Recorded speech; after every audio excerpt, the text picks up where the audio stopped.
Привет, друзья! Сегодня будем изучать процесс снятия, установки.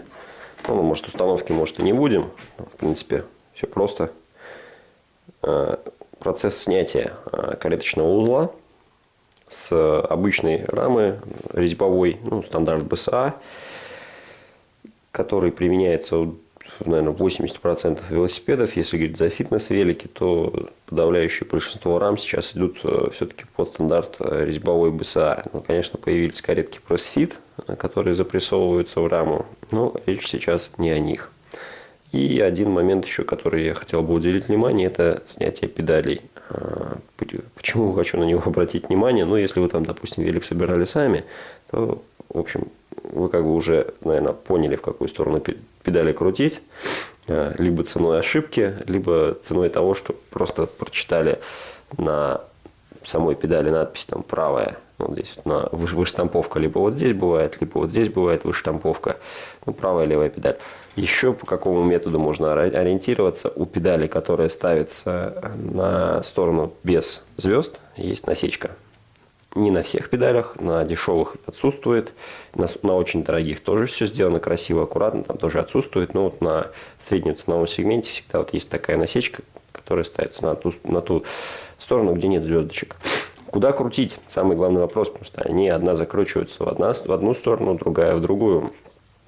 Так вот, педаль закручивается в ту же сторону, куда вращается колесо при движении велосипеда. Кстати, у нас тут 8. Посмотрим. Вот, соответственно, откручивается она. То есть, вот я кручу, видите, колесо туда пошло, в ту сторону. Так, судя по звуку, сзади втулки плохо. Хороший велик. Принесли мне его все-таки с тем, что хрустит каретка. И мы сейчас будем узнавать, что к чему. То есть, соответственно, да, видели, колесо крутится в ту сторону, значит, откручивать нам туда. Я не запариваюсь левое вправо, право влево, право вправо, потому что запутаться можно вот этими вещами. Чем проще система подхода, тем надежнее. Потому что, когда занимался сборкой большого количества велосипедов, кстати, да, просто приходилось много педалей крутить, под вечер устаешь, и если ты что-то выдумываешь себе сложное, можно напортачить. Просто берем вот под таким каким-нибудь углом, попадаем и толкаем вниз. Чем лучше, и я обслуживаю каретку не на стойке обычно, а вот поставив велосипед на землю. Почему так? Потому что упор намного надежнее, то есть он никуда не денется. Педали закручены были при сборке на сухую, желательно смазывать. То есть вообще этот момент может являться причиной хруста. Дальше. Вот этот болт. Система у нас тут шимановская, поэтому стоит, точнее, может быть, да, на шимановских тоже встречается под головку на 14. Либо под шестигранник на 8. В данном случае шестигранник на 8, он уже изрядно так помят. Видимо, пытались подтягивать, но она уже не поддается. Я чувствую, что мне придется повозиться для снятия шатунов. Для снятия шатунов используются выжимки.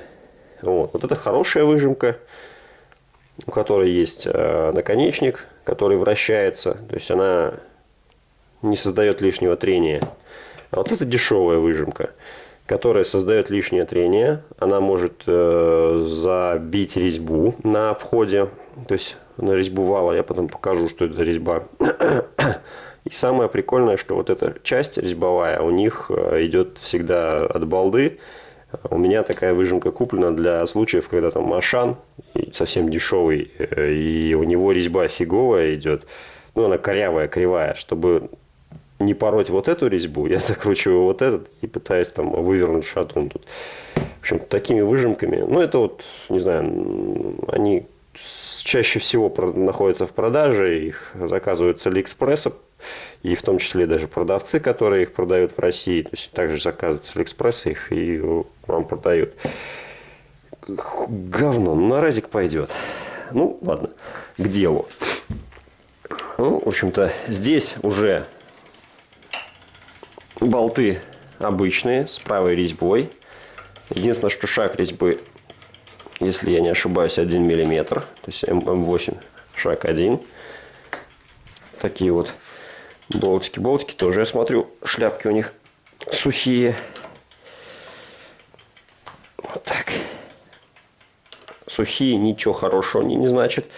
В шимановских системах, допустим, если ты с магазина покупаешь, один сухой, а второй.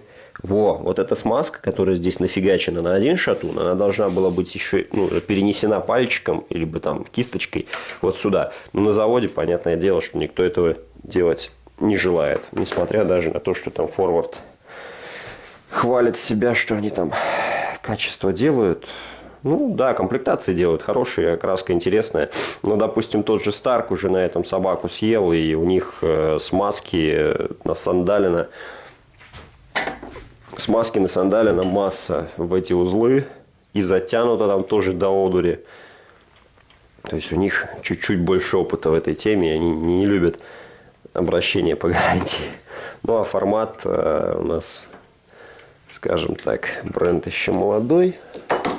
Может, чему-то со временем и научится. Так, пора вставать.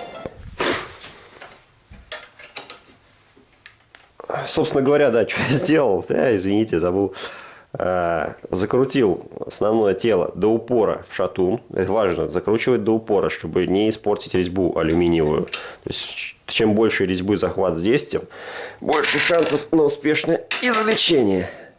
Вот как он трещит, слышно было, да? Вот под нагрузкой он будет трещать точно так же. А все почему? Сухо. Сухо, нет смазки. Смазка в данном узле должна применяться. Ну, в данном случае, если на заводе там было это дело, да, то просто кисточка должна была быть. И мазнуть, с завода Шимановского идет ляпа такая смазки на одном шатуне. И нужно кисточкой просто смахнуть, размазать ее в одном шатуне и мазнуть во второй шатун. Все, и тогда оно будет работать. Но тут видно четко, что да, вот этот сухой, и болт у него тоже сухой, а второй в смазке. Если бы они оба были в смазке, то, в принципе, система не издавала бы никаких там звуков. Здесь смазки прям очень много. Сейчас мы излишек, наверное, подудалим. Ни к чему нам съемник перемазывать в ней.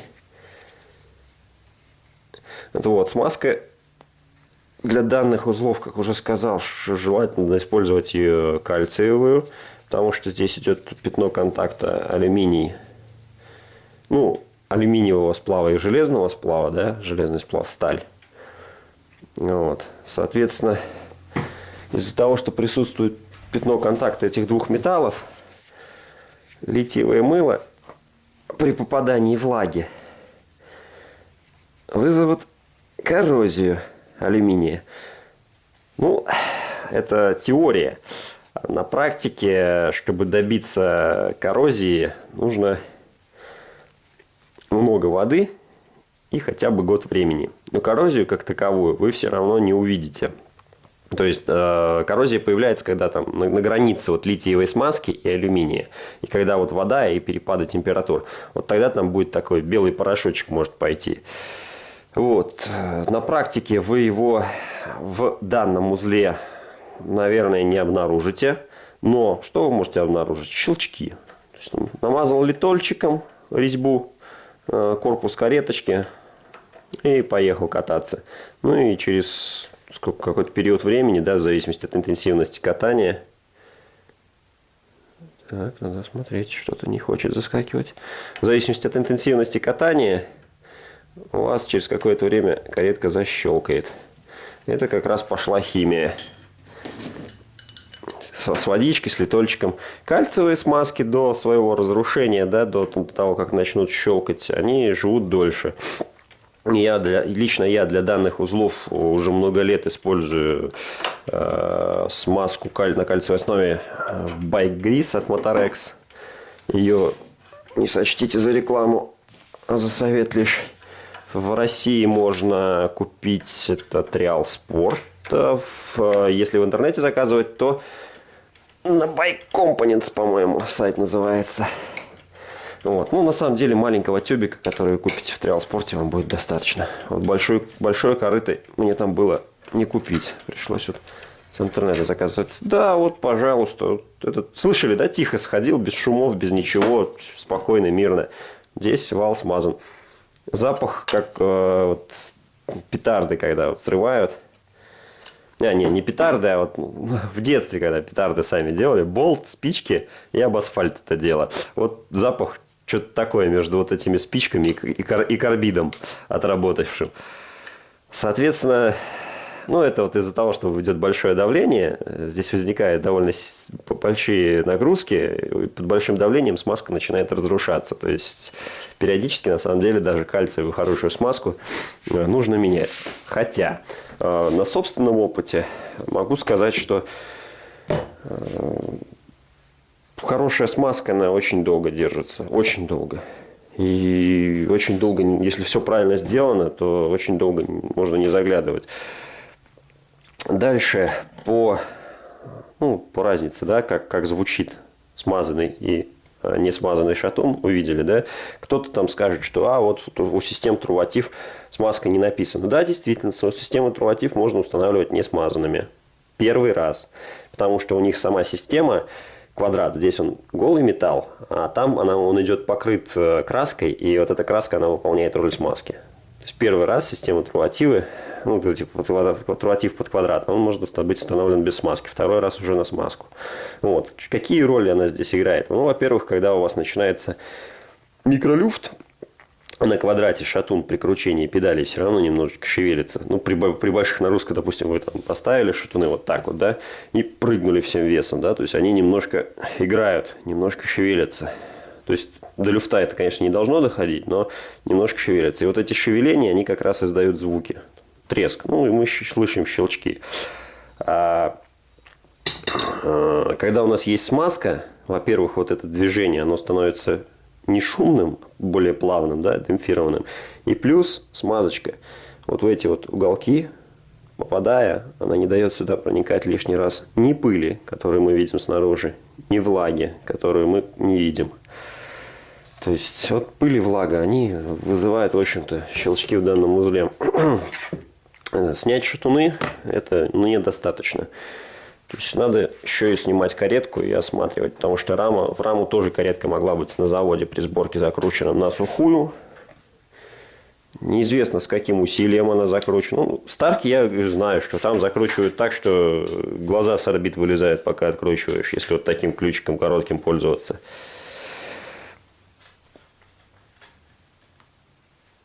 А бывает, прикипело.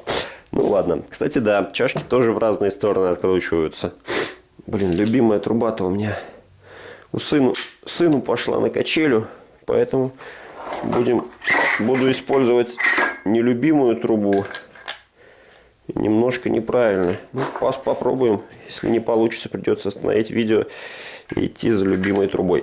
Итак, кареточные чашки тоже одна закручивается влево, другая вправо. Я не буду вам сейчас забивать голову влево-вправо, вправо-влево. Просто вот в ту сторону. Вот мы едем на велосипеде, куда колесо крутится, туда чашка и откручивается. То есть, соответственно, обе чашки выкручиваются вот так вот. То есть, вот оно движение, я надеюсь, видно, понятно, да? Вот оно, колесо крутится вот так, и чашка также будет откручиваться. Соответственно, ногой я держу за раму. Ну, потому что, поверьте, по-другому здесь не получится.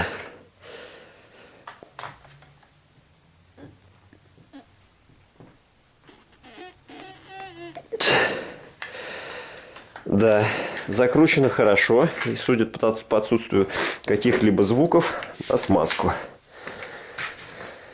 Ай, да, это бывает, ну, пипецки тяжело так снять.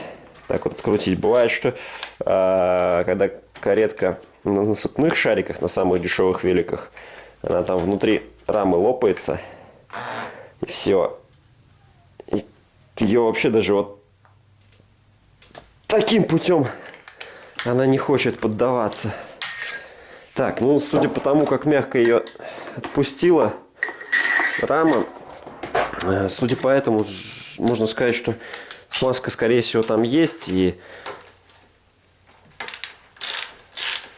снять, почистить именно данный узел можно, не нужно. Но, тем не менее, заглянем. Раз. Да, смазка здесь присутствует в достаточном количестве. То есть каретка бы хрустеть не стала. Но в данной раме отсутствует дренажное отверстие. Это на самом деле большой косяк, на который ребятам я намекал. Но, как говорится, учимся только на своих ошибках. В принципе, применяя хорошую смазку, проблем особо не услышим. Но из-за того, что отсутствует дренажное отверстие, но здесь вот в кареточном стакане должна быть дырочка. Не помню, в НС есть, нету? В НС, да, в Сурже тоже нету. Ну, косяк. Вот. Ну, в общем, не все производители пока пришли к этому отверстию. Смысл, его задача какая? Просто когда вы катаетесь вот через щелину в раме, ну, через вот эту щелину, которая образуется, вот, делается хомут, да, и делается разрез, чтобы рама не лопалась. Разрез с отверстием, с круглым. И вот это, через этот разрез как раз, через это отверстие начинает стекать вода. Стекает она как раз вот сюда, в каретку. И дальше ей деваться некуда, она в каретке стоит. И до тех пор, пока смазка держит, пока смазка защищает подшипники, они работают. Как только вот где-то, может быть, смазки не хватает, ну, вот тут видно, ржавчинка пошла. Вот, казалось бы, рама вроде закрытая, да, снизу там ничего нету, и она вот тут ржавчинка. Ну, вот как раз из подседельной трубы набирается водичка и делает свое гнилое дело. Вот, она начинает разрушать все стальные элементы, которые установлены в кареточный узел. Ну вот на подшипнике видно все-таки, несмотря на то, что смазки было много, видны уже следы коррозии.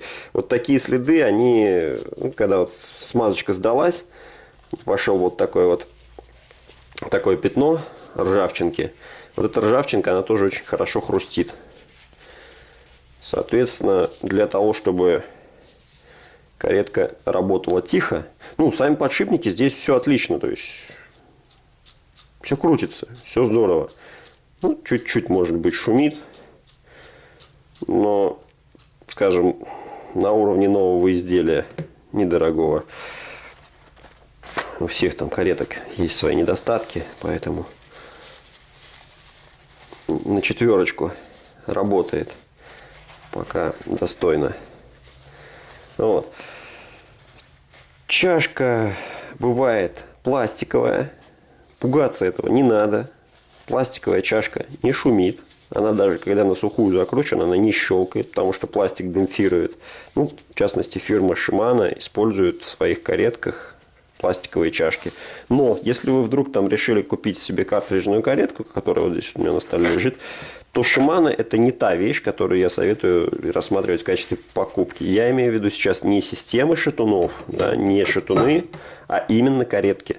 Потому что вот эти шимановские каретки, они закрытые, они очень надежные, у них большой ресурс, но у них чудовищно большой вес, потому что у них там чуть ли там не цельный кусок железа вляпан в конструкцию изделия, и, в общем-то, получается большой вес достаточно. То есть, не, я понимаю, конечно, многие из вас скажут, да, что там эти там, разница там в 100 грамм. Фигня. Ну, на самом деле, 100 грамм, не 100 грамм, но по чуть-чуть, ну, как добивались того, что сейчас там велосипеды весят мало. Значительно меньше, чем 5 лет назад. Ну, по 10, по 20 грамм в каждом узле экономили, в каждой железке. И потом вот пришли потихоньку. Поэтому, ну, на мой взгляд, если есть возможность сэкономить деньги и вес, не потеряв при этом в прочности и надежности, то лучше это сделать. Вот. Профит от этого явно будет. По ресурсу такие каретки ходят, ну, нельзя сказать, сколько она тысяч километров отходит.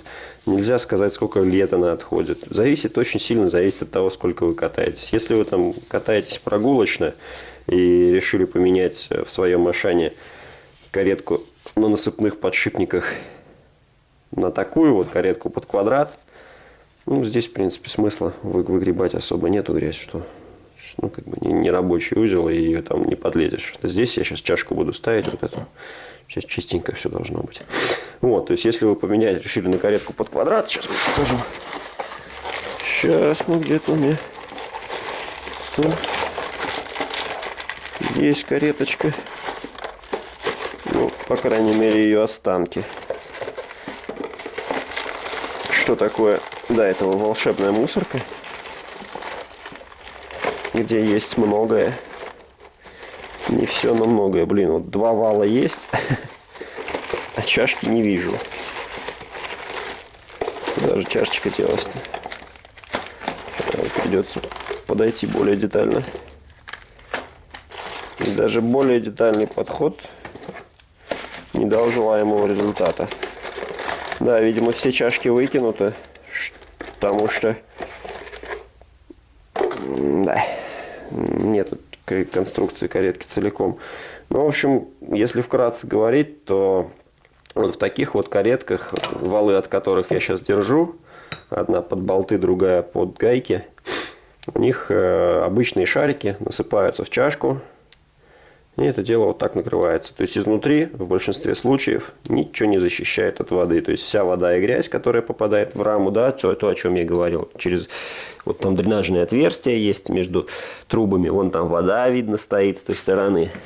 Вот она, уж извините, что вверх ногами.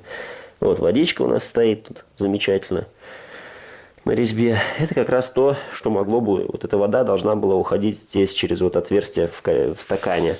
Вот. Ну, на самом деле, когда гарантия на раму закончится, я бы просверлил это отверстие, чтобы минимизировать грязь, которая попадает в кареточный узел. Так вот, когда вот каретка открытая, ну, у них и качество чашек очень низкое, они просто лопаются, и, ну, они реально изнашиваются чуть-чуть, и потом от давления их разрывает по резьбе, и ее потом не выкрутить.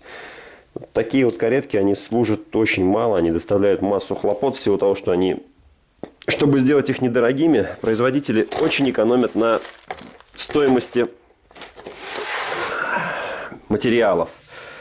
Вот. Эти каретки также сделаны, в принципе, практически с того же материала, но подшипники здесь идут хорошие, ну, те, которые используются в промышленности, да, закрытые. И в итоге вот такая каретка выхаживает значительно больше. Она и крутится легче, и регулировать не надо, и ресурс у нее больше, даже в условиях того, что производитель рамы не позаботился о том, чтобы вода из нее вытекала. Так, ну что же, с этим моментом разобрались. Осталось убрать из рамы воду. Грязи тут категорически мало. Удалить остатки старой смазки. Потому что, ну, я надеюсь, что они не использовали литиевую смазку здесь. Я-то буду использовать кальциевую. Поэтому, да, давайте-ка, наверное, чтобы не произошло у нас смешивание смазок. Сейчас это дело обезжиривателем таким. Ну, это изопропиловый спирт. Спиртиком этим. Сейчас остатки смазки удалю.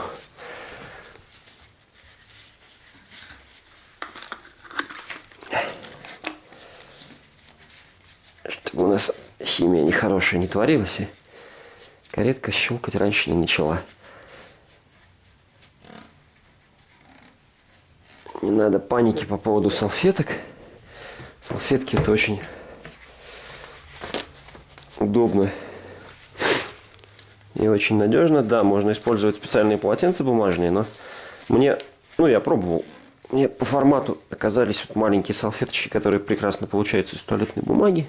Нежный, с розовым оттенком. Мне они больше по душе зашли. Так, еще раз тернуть здесь. Уже финально. Так, резьбы. Ну, самое главное — резьбы. Левая, правая, правая, левая. Чашки. Тут колесо крутится. И вот в эту же сторону откручивается чашка. Не перепутайте левую и правую чашки. Вал всегда закреплен в ту чашку. Ну, в каретках под квадрат. Вал закреплен в ту чашку, которая идет со стороны привода. То есть вот у нас видно фланец большой на чашке. И вот он окажется со стороны привода. Этот момент важно не перепутать.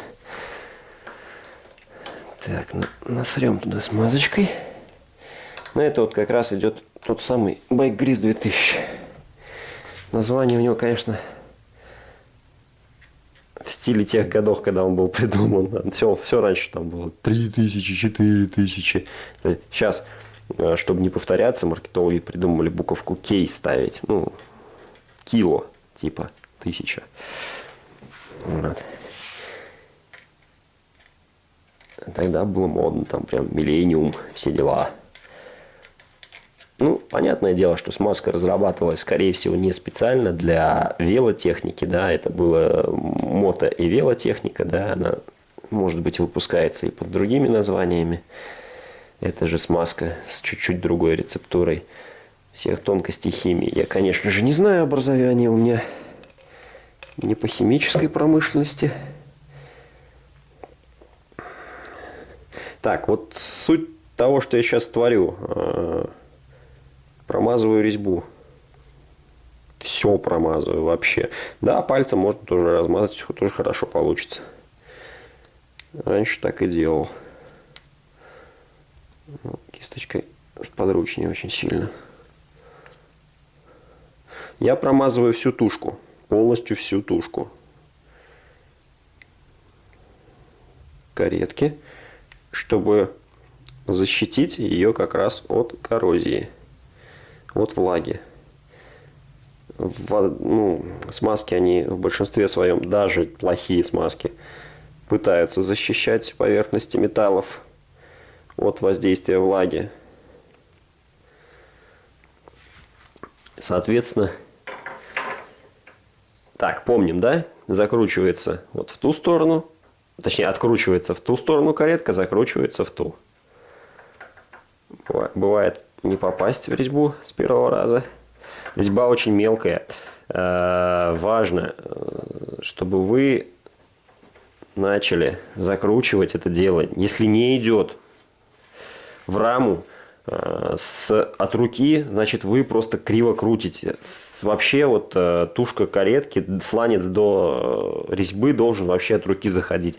То есть, если у вас она выкручивалась прям очень туго, значит, скорее всего, уже было косо закручено, либо с завода там косячно нарезана резьба криво, да, такое тоже встречается. Не на форвардах, на форматах я такого не встречал. На самом деле к бренду форвард, формат, который у них премиум бренд, отношусь тепло, потому что это все-таки наши ребята, которые активно поддерживают спорт, именно спортивную часть велика пропагандируют. И рамы у них, геометрия рам и комплектации, они ориентированы именно на то, чтобы ты вот купил, и есть модели, которые купил, и все, можешь ехать на гонку сразу. В этом плане, конечно, молодцы. Но, говорю, есть маленькие нюансики. Опа, резьбу не помазал. Есть маленькие нюансики, над которыми еще надо поработать ребятам. Ничего, это все дело наживное. На самом деле, не такой страшный нюанс, это дренажное отверстие. Но, тем не менее, да. Для туризма и вот регулярных вылазок по дождю это штучка нужная. Допустим, скажем, долгое время работал с продукцией компании Спортмастер, велосипеды Штерн. Вот. Те, над которыми там все стебались после рекламы с прыгающим велосипедистом. Потому что штерны, они на самом деле так, совсем не для этого сделаны, у них геометрия неподходящая. Так вот, у штернов ставится дешевая каретка, они не хотят от нее уходить, вот такая как раз разборная, как я показал, только единственное, что между чашками внутри оказывается пластиковая муфта, которая худо-бедно закрывает внутреннюю часть подшипников от грязи. Вот у них отверстие дренажное, там не то что отверстие, там дрень прям. И уже и смазки на сандале настолько, что ого-го просто. Почему так? Потому что клиенты Спортмастера это люди, которые им продавец рассказал, что вот у вас с гарантией будет все хорошо. И вот он приходит по любому поводу в магазин. И уже информация. Сейчас, подождите. Затянуть, крепко затянуть, очень крепко, очень-очень крепко затянуть. Большую трубу я не беру, потому что это будет слишком большое усилие, да. А в ньютонах сейчас не скажу цифру, Хотя наверняка ее где-нибудь можно найти. Просто скажу, затянуть нужно крепко. Если вы затягиваете крепко по смазке, то потом, в принципе, оно и открутится. Несложно. Так, достаточно. Все. При этом, пожалуйста, вал крутится очень легко, несмотря на то, что затянуто до пердящего пара. Так, про Спортмастер рассказывал. Да, и у них вот, в общем-то, отзывы о качестве, да, они попадают, в общем, куда надо. В течение года там эти отзывы в виде жалоб мастеров, они все равно попадут к тем людям, которые занимаются комплектацией и заказом сборки и так далее, да, то есть там, соответственно, дренажное отверстие, оно просто огроменное, чтобы вода, которая туда попадает, она сразу просто на улицу вываливалась спокойно, чтобы чуть ли не вентиляционное отверстие, я бы сказал. Вот, но в этом плане молодцы, то есть они что сделали, не стали менять калитку на более дорогую, они просто увеличили дренажное отверстие, сделали, грубо говоря, даже вентиляционное отверстие. Вот. И все, и нормально у них, соответственно, ресурс каретки, пожалуйста, полгода стал помещаться. То есть, я вот точно помню, что как бы так обращались люди, что вот хрустеть начала, трещать, что-то трещит там. Разбираешь каретку, там, болото плавает. Объясняешь человеку, знаете, вы очень много плавали, не вынимали подсидельник, не сушили раму. И если человек адекватный, он говорит, да, было такое. Если человек неадекватный, он там начинает ругаться, что, вот вы такие-сякие, делать не хотите, меня на бабки разводите, 5-10. В общем... Случаи прекратились после увеличения дренажного отверстия. Вот. Такая вот интересная, веселая работа в магазине. Вот так. Сразу. Тут резьба просто сухая. И она, кстати говоря, из-за того, что вот она сухая, она тоже может щелкать. То есть вот это соединение вот по этому торцу и по резьбе может пощелкивать педали, когда вот они в шатун закручены, начинают чуть прослабляться и не могут пощелкивать немножко. То есть тоже, соответственно, при сборке нового велосипеда желательно смазать. Даже капля масла, она решает вот эту проблему. Просто обычная капелька масла, она решает эту проблему, потому что пыль уже прилипает на входе, и сильно глубже она не попадает. В итоге не происходит вот этого музыкального сопровождения при езде, обычно это при разгоне. То есть, когда у вас косяк по смазке, смазка не соответствует, скажем так, степень влагозащиты этой смазки, она невысокая. Или химическая активность у смазки высокая. Литол российский, да, в принципе, да, там кто-то скажет, там, наверняка кто-нибудь отпишется в комментах, литол лил, ляпал всю жизнь, и все нормально было. В общем-то, если регулярно снимать каретку, там раз в полгода, раз в год, в зависимости от частоты катания, то можно даже на литоле собрать и щелкать не будет. До того момента, когда пока литол не начнет там реагировать с алюминием. Если промазать весь стакан изнутри, то есть закрыть полностью всю рабочую поверхность, то, в принципе, процесс корродирования он начнется очень не скоро, и только на границе между, где чашка заканчивается, резьба закончилась, там может начаться процесс корродирования. Остальное будет просто покрыто слоем литола, и ничего не будет происходить. Повторюсь, что лучше кальциевую смазку. Тем более, после прошлого видео с подшипниками, да, то есть я такое, общеобразовательный ликбез, ничего там, никаких технических подробностей, как обычно я делаю, то есть я не стал рассказывать, просто такое видео сделал, то есть на 26 один из людей откомментировал, что, ты, плохое видео снял, и что не рассказал про смазки, 5-10, как плохое, блин. Много же народу посмотрело, и много кому эта информация оказалась интересной. Поэтому неплохое. А вот информацию сам этот пользователь, да, человек, к сожалению, ник не помню, но он подкинул очень хорошую. Он скинул ссылочку на 26 на тест смазок. И, ну, тест смазок просто вот как долго держится какая смазка, нанесенная на подшипник в соляной ванне. И вот кальциевые смазки, к моему удивлению, я думал, что я был уверен, что литиевые смазки дольше держатся на стали, но кальциевая смазка победила. Но там смазка с специальными присадками, чтобы она лучше прилипала к металлу, чтобы она дольше работала в соленой воде. Да, она продержалась дольше. Так, 2 шатуна. Так, стоп. 2 шатуна. Есть. А валы не помазал.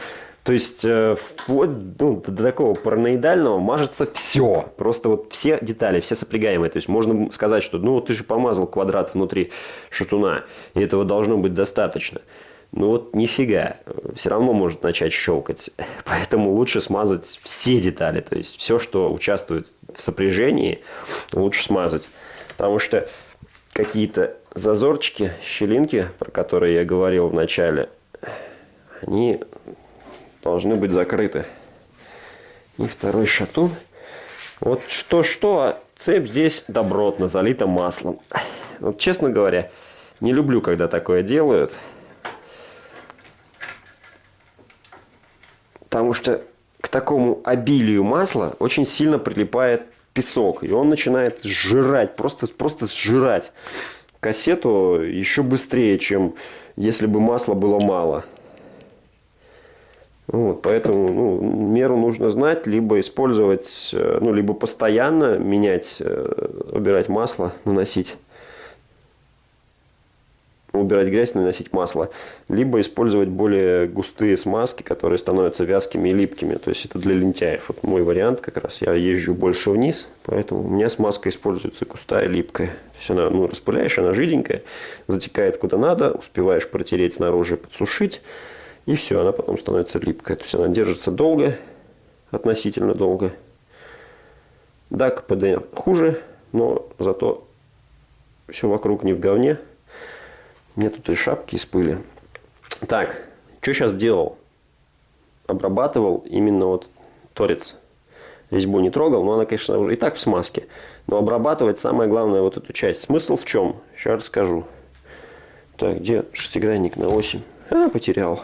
Валка. Вот он. Смысл в чем? Когда у вас происходит микролюфт, про который я рассказывал,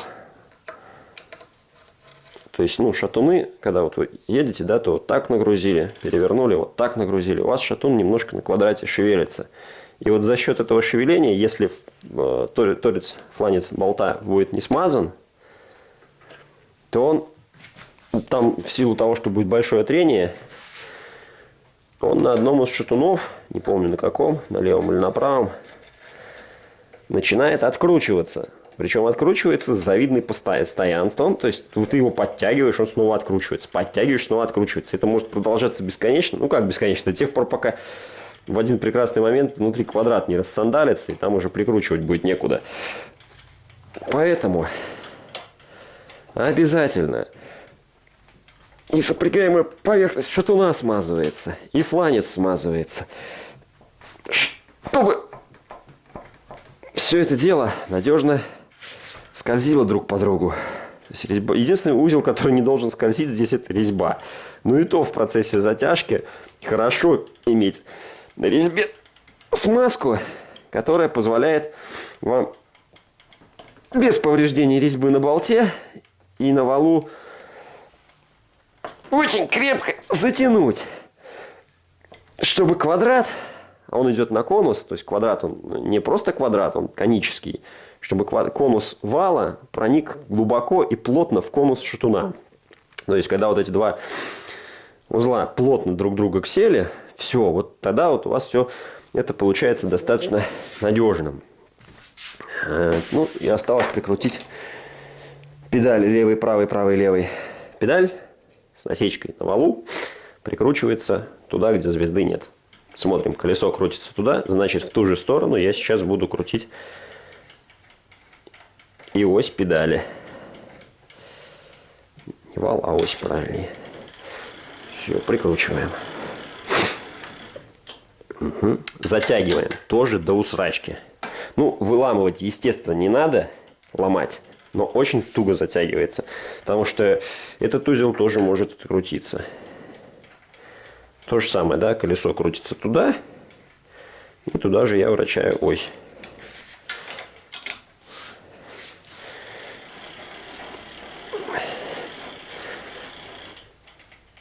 Так. Затягиваем то же самое.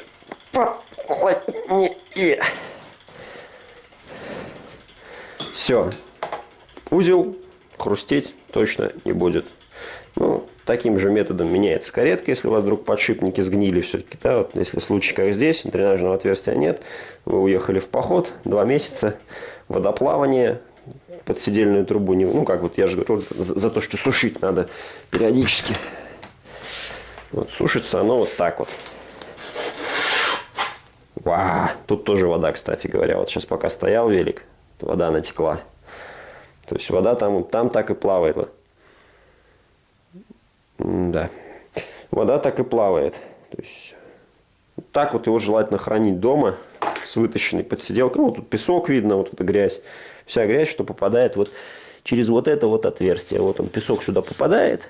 И все, он потихонечку с водичкой вместе во время ваших катаний, дождливых или по лужам, он опускается в каретку и никуда оттуда не девается. Там, песок там скапливается, вот, и вода там тоже стоит, пока она оттуда... Ну, куда ей оттуда деваться? Испариться только. Это только в теплую погоду она сможет испариться. Либо выйти через уплотнение подшипников. То есть, пока подшипник крутится, там, ну, вода может проникать в подшипник и потихоньку из него тоже выходить. А может не выходить, она может остаться в подшипнике, и тогда уже начнется болтанка в каретке.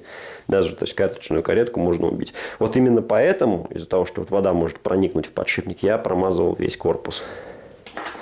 Чтобы такой фокус был поменьше. Ладно. Остальное я сейчас еще посмотрю. С человеком свяжусь, спрошу, надо ли что-то делать. Ну вот каретку мы ему починили. Все. Смотрите еще.